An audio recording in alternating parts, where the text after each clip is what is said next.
Judge, I want to tell you that I don't believe you should be considering anything that will occur after that. What you represented to this court, and I realize you're advocating for your client about him being someplace further from that scene, it's not true. It's his own statements.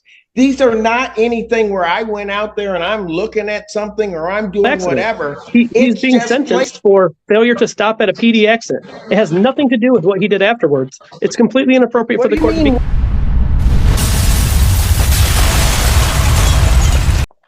Mothers of the two young ladies to the court. They asked the court to look at additional information, which the 911,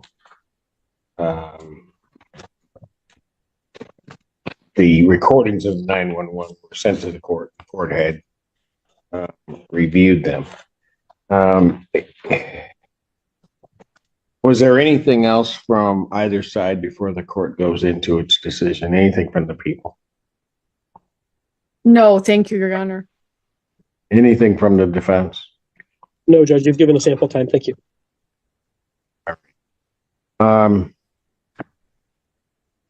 Let me just say that, and I guess there isn't an easy way for me to say this. And I guess, I don't know. I know the mothers gave their statements at the last hearing. I don't know. Was there anything additional you wanted to tell the court? No, or neither. Okay. There isn't an easy way for the court to say this, except for to say that, well,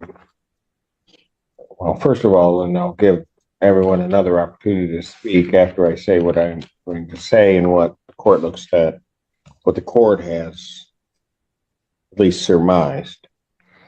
The defense's position is that certainly the defendant ought to be sentenced on the charge that he pled to. Much of that, frankly,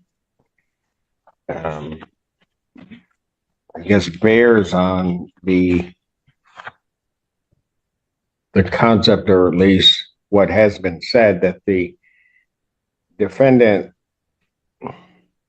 Mr. Torres, was not in a position to see the accident. And that he was someplace else, which led to the plea. And again, it's not the court's province to get involved in what the particulars of the charge are, but to try to do its best to mete out a just sentence. Part of the reason also that the court had made a determination to at least hear the 911 tapes. I have a copy of the police report as well as Mr. Torres' statements. Was because I was going, and I said to the parents that there may not be anything that the court could do, but you were going to be heard by this court. And in doing that, some things, as I saw them, were a bit disturbing to me. And, you know, I'm not in, nor should I be, in a position necessarily to do some investigation to try to figure out what transpired entirely. But ultimately the issue became, and I will make no bones about it, that if this court believed, despite the charges, that the defendant was indeed basically present when the vehicle went off the road and the accident occurred, that changes the court's perspective on what would be a proper sentence in this case. So initially, in listening to the 911 calls, particularly there were a few other calls, but I listened to Mr. Torres' call to 911. And that initially caused me some concern about whether or not the defendant saw this accident. And here's why. And again, I will give an opportunity to respond, but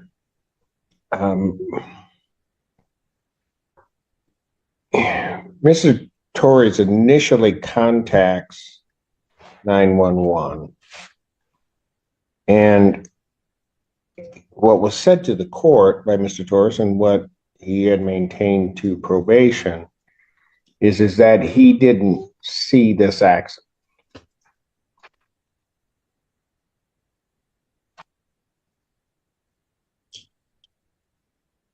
I'm having a very difficult time believing that. And let me explain my reasons why. Defense counsel, I think, properly stated before that that Mr. Torres had called from someplace else.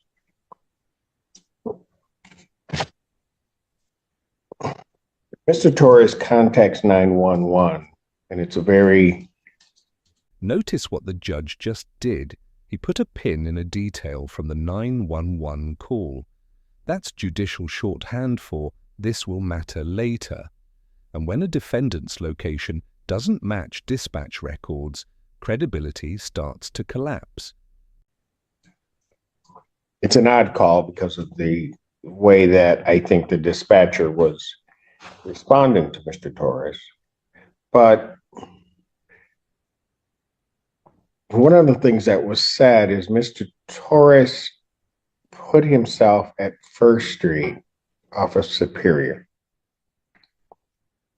The dispatcher says that's not where we have you. Put a pin in that because that becomes important in the court's mind.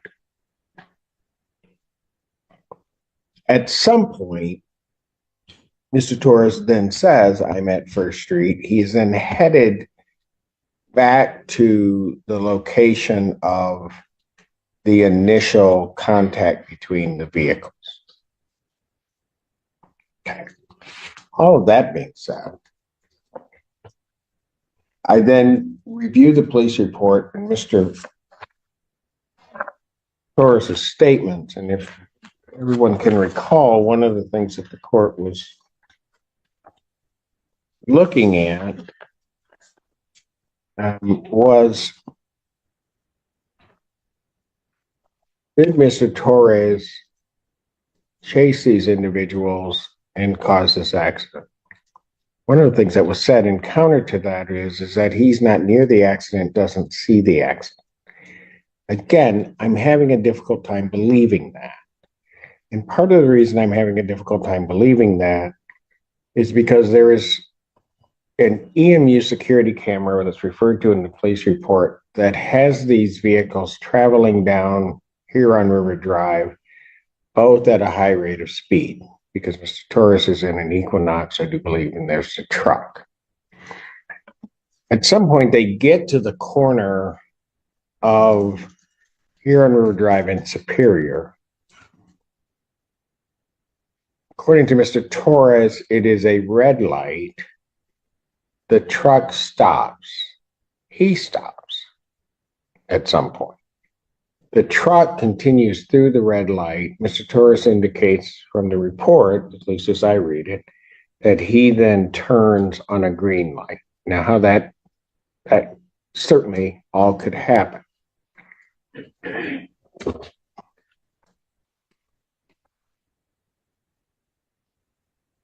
Bottom line is that they're then, Mr. Torres indicates in the police report that at some point on Superior, he disengages from, as he puts, following the vehicle.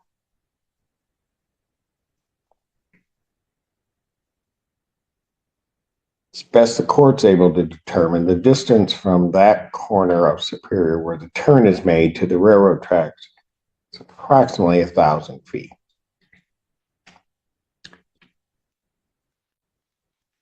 Mr. Torres is then, if he is correct, and he is saying where he is to the dispatcher, this is where we take the pen out of that he's at first, but the dispatcher is saying, that's not where we have you. Mr. Torres is further up that road. But even if I give the defendant the benefit of the doubt that as far as he went was first, the railroad tracks are approximately 100 feet from that location. It is a clear shot from that location to see those railroad tracks and that intersection. It is not as though there is a crest. It is as though there is something that from first would obstruct one's view. The other thing that was specifically asked of Mr. Torres is he made it very clear that he did not go over the railroad tracks, but the additional thing that was asked is whether or not he crossed a bridge. Mr. Torres says he did not cross a bridge. That can't be true, because as you're going up Superior, to get to First, you have to cross the bridge. Moreover, when Mr. Torres is later questioned and talking to the dispatcher, he had to not only cross that bridge once, he had to cross it twice, because he had to go over the bridge and he had to come back to get to the location where it occurred.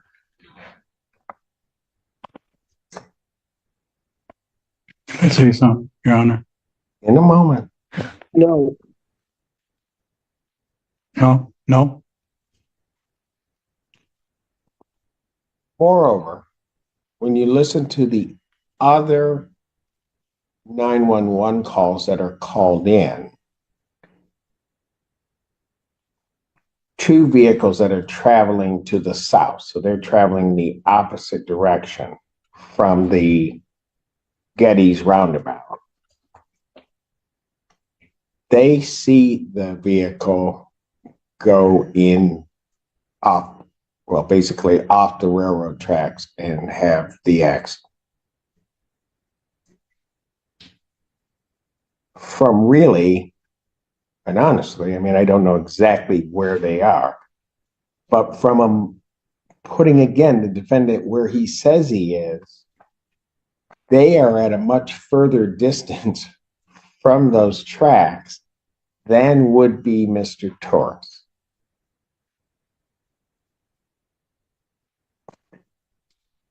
He's much further, let me preface this by saying, through the other hearings, it was stated to the court that he is nowhere near the tracks and that he is further from the tracks where this occurred.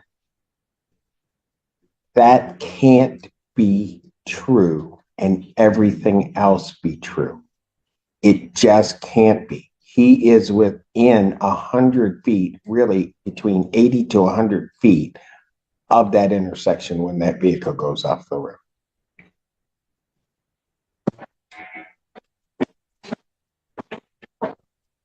Certainly,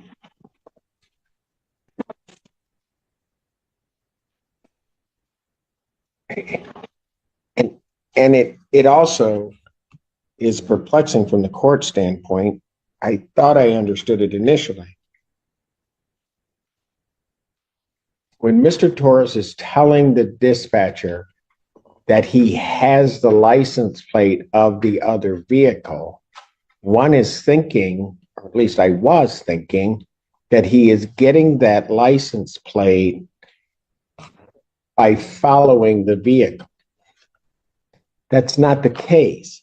He actually had the license plate of the vehicle prior to it turning onto Superior. Hence, realistically, there is no reason whatsoever for him to have continued.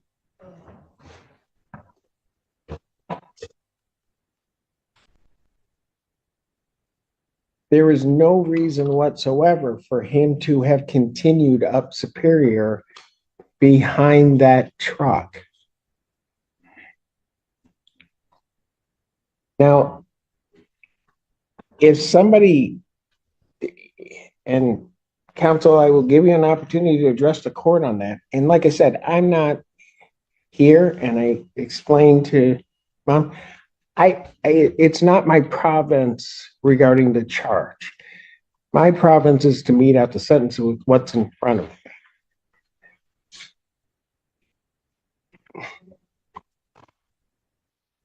And again, I will give an opportunity for a response, but I can tell you where the court is at this point. The court at this point is... This is the moment everything shifts. The judge isn't guessing anymore. He's reaching a conclusion. And in sentencing, the belief that a defendant is being dishonest can outweigh almost everything else. Of the opinion, and that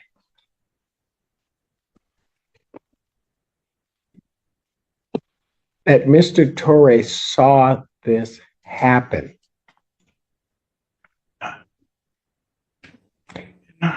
When he talks about the kicking up of dust and other things, the only place in that area that's going to happen is basically at those tracks.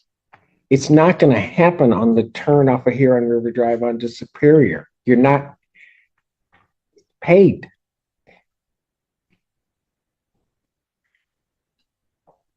And, you know, and I'll just say it. When I look at all of this,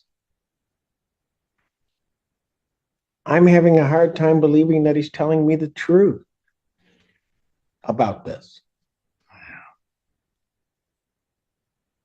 Ms. Weidling, can you just put that GPS up? Yes, I can. Overhead.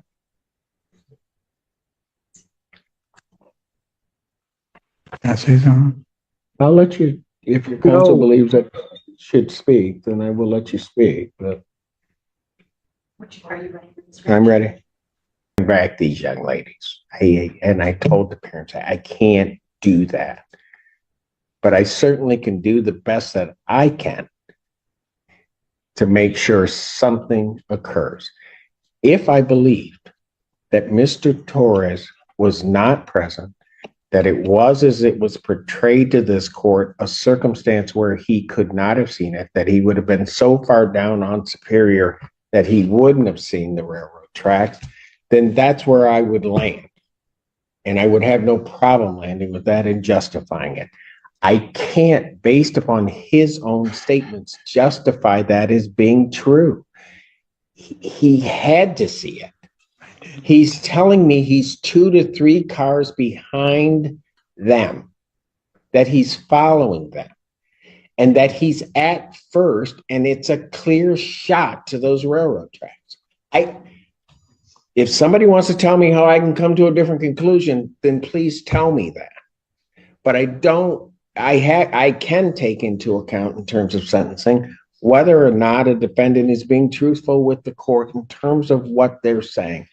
And I will be blunt. I'm just a plain talker. I don't believe that he is. Counsel, if prior to your, Mr. Torres is, I don't know that you can see him or not, he really wants to make a statement, I will arrange, counsel, I know you don't want him to, if you want, because since you're not here, if you want to talk to him, I will arrange to get him on a Zoom and get you guys into a breakout room so you can talk. No, Judge, that's fine. I'm ready to make a comment when you're ready to hear it. I don't need. Oh, go ahead. Sir. Judge, with all due respect, this is wildly inappropriate. For you to be doing an investigation on your own, for you to be pulling up... Counsel, go ahead, Judge. You're the boss. Counsel, Yes, Judge. Stop a moment. I think I acknowledged that. I'm not here doing an investigation. The question is what was represented to this court is that he could not have seen it, that he was not following them. Anything that I have here is not an investigation. All I did was listen to the 911 and read the police report. So in that case, if you think that's inappropriate, then fine, you can go ahead with your statement. And then I will proceed to my sentence. Right. In addition, Judge, you pulled up a map and you said that it's impossible to see, or that it's possible to see where the accident was without actually being at the scene viewing it. There was no trial. There was no any opportunity for the defense to present you with counter evidence or anything like that, Judge. Counsel, what do you want to give me? What do you want to give me? I don't want to give you anything. What do you want to give me? No, Judge, counsel, if you're going to say I'm being unfair, what do you want to give me? Judge, I want to tell you that I don't believe you should be considering anything that will occur after that. What you represented to this court, and I realize you're advocating for your client about him being someplace further from that scene, it's not true. It's his own statements. These are not anything where I went out there and I'm looking at something or I'm doing whatever. It's just placement. He's saying he's at first. I just listened to the tape. I didn't do anything. I didn't go out there and investigate, talk to any witnesses, do anything like that. I did that and looked at a map. That's all I did. Right, Judge. So if you want to give me something, counsel, you can come here 2 hours late. Give me what you want to give me. Judge, I don't believe you should be considering anything after the fact of the initial accident. He's being sentenced for failure to stop at a PD accident. It has nothing to do with what he did afterwards. It's completely inappropriate for the court to be. What do you mean what he did afterwards? After the accident, when he was initially rear-ended, that's what he pled to, failing to stop at that accident. It's not failing to stop at the accident that the girls were involved in. It's failure to stop at the accident where he was rear-ended. Ms. Reiser agrees. If your client, knowing what I'm going to do, wishes to withdraw his plea, I will consider that motion. Judge, I would also ask that you recuse yourself at this point. Denied. Understood. And I can, if you wouldn't mind allowing me to speak with Mr. Torres, my guess is he's going to withdraw his plea. I'm sorry? If you wouldn't mind allowing me to speak with Mr. Torres to make sure this is going to happen, but my guess is he will withdraw his plea. Can we set up a breakout room for Mr. Torres in signing on to Zoom in one of the conference rooms? Mr. Torres, we're going to put you into one of the conference rooms out there. We're going to put that machine into a breakout room and put your counsel into a breakout room so you guys can talk. Court will stand in recess. We're back on the record in the Torres matter. Had an opportunity, well, first of all, that counsel had an opportunity to speak with his client. It's been also an opportunity for the court to speak with counsel. They are going to consider a motion to withdraw the plea or the other end alike. The court is going to give the opportunity for them to file the written motion to do so if necessary. I'm not saying that that's what they're going to do, but give that opportunity. So I'm going to adjourn these proceedings for the motion as well as sentencing. I'll set both at the same time to March, my next sentencing, March 13th. And I want a special time so that 3 p.m. 3 p.m. All right, March 13th at 3 p.m. for a continuation of the proceedings. I have directed counsel that everybody needs to be in person at that proceeding. Understood. All right, bond will continue. Thank you. All right, thank you, Governor.